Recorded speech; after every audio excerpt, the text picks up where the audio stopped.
Hey gang, I did a video on these three Nikos Parfums fragrances almost 2 years ago, but they're currently at the discounters and they're highly discounted. And these are not really ending up at any department stores or any retailers that we can physically go and check out. So the only way we can get them is from the discounters. And right now, they're really great prices. In fact, my favorite of the three is the lowest price. It's Sculpture Voyage on Orient. 100 ml for $37, totally worth it because this is so yummy. I'm going to tell you all about it, but we also have Sculpture Reverie that I'm going to talk to you about, and then Sculpture Air de Lune. But as I said, my favorite is Sculpture Voyage on Orient. Here's a little bit of a trickiness about this fragrance. It says it's targeted to the ladies. I think because they're using a woman on the advertising campaign. But honestly, guys, this is not a feminine fragrance. It's a very unisex fragrance. If you like fragrances like Tobacco Vanille, you're going to really dig this one. It's Tobacco Vanille, but more into a creamy, milky direction. So you've got those warm spices like cloves and cinnamon. There's ambery, vanillic touches here, tobacco-ish touches. And of course, the way the fragrance is composed, it comes off like there's a custardy, milky effect happening with all those spices. What I also get with this one that I don't get with the Tobacco Vanille is there is a bit more of a black peppery spice in addition to that milky, custardy, creamy quality against the, the warm holiday spices that are in the Tobacco Vanille fragrance. Let me know if you've sampled this. I kid you not, it's not very feminine. It doesn't lean feminine.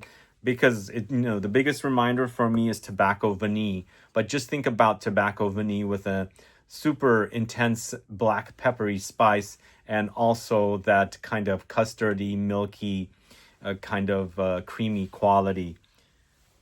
Super yummy. It does get ambery in the dry down. There's the note of myrrh in here, so it's quite resinous. But it's all super spicy. They don't mention tobacco, but it does have tobacco-ish touches. They also do not mention ginger. It has a bit of a gingery quality as well, all into this kind of a very thick, creamy custard. Just imagine it's this kind of milky, vanillic, creamy custard, and you're sprinkling all these spices on top, cloves, cinnamon, ginger, nutmeg, black pepper, and you're mixing this thing up together. You're smelling the creamy, milky, vanillic touches. You're also smelling all the spices together. It's creating this aroma inside your space, and it's exactly what you get here. It's a really awesome holiday spice vibe type of a fragrance, which is also great because we are headed towards autumn, winter, and this fragrance will be perfect for these seasons because to me it smells like the holidays. It's a holiday spice vibe, totally. And again, it reminds me of Tobacco Vanille, but it does have changes for sure. The black pepper spice is a bit more amped up. And also, as I said, the creamy, custardy, vanillic, milky qualities. So that's Sculpture Voyage on Orient. This is totally inexpensive. I think it's around $36 or $37 for 100 ml. You should get two and, keep one as a backup because I don't know how long these fragrances will last for these prices. And normally these fragrances go for around $150 for 100 ml, but I never see these fragrances in any department stores, nowhere on my travels, but definitely at the discounters. And I've got the fragrance tagged if you're interested in checking this one out. Okay, the next fragrance is called Sculpture Reverie. Now this one we have a name of a perfumer. It's Karine Vinchon-Spehner. So this one also might lean a bit feminine. It does have cherries, it has rose, it has red peppers, lots of other notes. So it's kind of a very rosy, fruity floral kind of a fragrance that I think you will enjoy. It eventually settles to some warmer vanillic notes and also earthy woody notes. But I think there's a little bit of a chocolatey effect that happens in here as well. But if you like the idea of slight of a kind of like a cheaper style with the patchouli and the rose, but this time going into more of a fruity direction. There's a little bit of a darkness and earthiness in the base as well. I think this should totally satisfy. This is my second favorite, but this does lean a bit more feminine than the Voyage on Orient. But both of them are really quite good. It's not like Lost Cherry, because it does have cherries in here, but it doesn't act like Lost Cherry, where, you know, the Lost Cherry has the almond liqueur and things like that. This doesn't act like that. It's more, it does have a bit of a more fresher, juicier quality, whereas the Lost Cherry is very powdery and nutty. This doesn't have much in the way of nuttiness. It just gets to become a bit more ambery, earthy, and vanillic when it's drying down. But up top, it's quite juicy, fruity, and also floral. I like this one. Really great. Really, really wonderful. But as I said, this does lean a bit more feminine than the previous fragrance, even though they call this one unisex and the other one is, I don't know, the databases say it's for women, but personally I think the reason they're saying that is because the advertising campaign featured a woman from the Middle East, because it is called Voyage on Orient. But this is Sculpture Reverie, and this is selling for 100 ml at $50, so it's still fairly inexpensive. You can't buy fragrances this inexpensive these days, especially a lot of the designers are, you know, jacking up their fragrances, especially with Chanel, and their Bleu de Chanel exclusive is like almost $300 with tax. So this is 100 ml for $50, and this is 100 ml for $36, $37. And then last but not least, it's Sculpture Air de Lune. This has a plummy note, and I recently featured it in a plum fragrances video.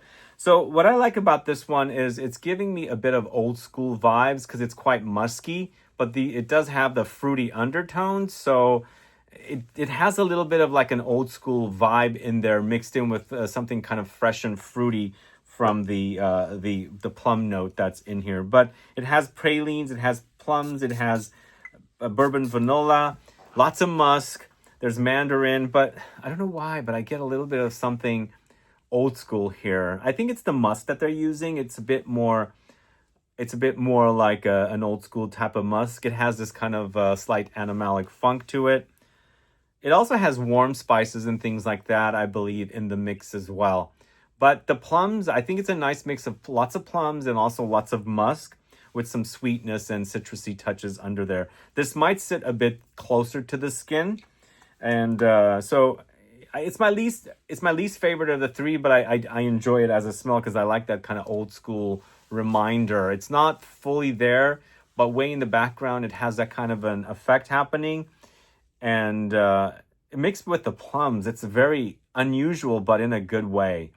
First, you have the plums. It's juicy, it's fruity, kind of has that kind of stone fruity quality to it. And then the musk appears, and it's like, oh, it's taking me back into the 80s, sort of. And then it's all mixed together, blended together as the fragrance is drying down. There's a lot of spices and citruses along the way as well. As I said, of course, the vanilla too. So that is Sculpture Air de Lune. So we don't have perfumer names for the first and the last fragrance, Voyage on Orient and Air de Lune. I don't know who the perfumers are. But with Reverie, it's Karine Vinchon-Spehner. And the Air de Lune and also the Reverie are 100 ml, $50. But the Voyage on Orient is $36, $37. I think it's $36. I'm just setting both prices. So if it's a little higher, you won't come back and say, oh, it's only $37. But again, this is my favorite. It's so good. Big fan of Tobacco Vanille. Now you have a less expensive alternative here. It's got those Tobacco Vanille vibes, but of course, keep in mind, black pepper, lots of black pepper spice.